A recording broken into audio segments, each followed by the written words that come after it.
दरम्यान परभणी ते मंत्रालय असा लॉंग मार्च आयोजित करण्यात आलाय। सूर्यवंशी मृत्यू प्रकरणी आंबेडकरी जनता आक्रमक झाल्याचं पाहायला मिळतंय।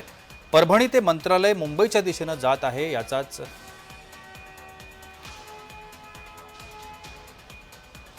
आढावा घेतलाय आमचे प्रतिनिधी रमेश महामुने यांनी। पाहूया।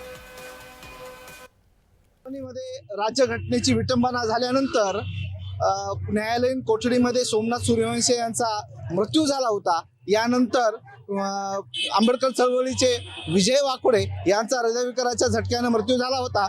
यानंतर गेली 28 दिवस उठून गेल्यानंतर ही कसल्याच प्रकारची कार्यवाही या ठिकाणी करण्यात आली नव्हती।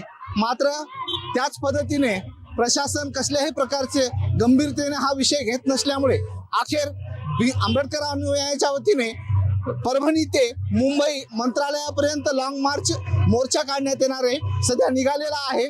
यामध्ये आंबेडकर अनुयायी मोठ्या प्रमाणावर मुंबईकडे रवाना झालेले आहेत।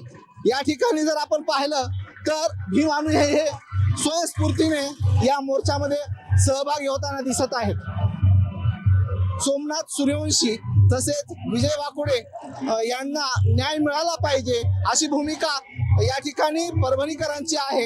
हा न्याय मिळतो की नाही हे पाहणं गरजेचं आहे। मुख्यमंत्री देवेंद्र फडणवीस यांना जाब विचारण्यात येणार असल्याचं आयोजकांच्या वतीने सांगण्यात येत आहे।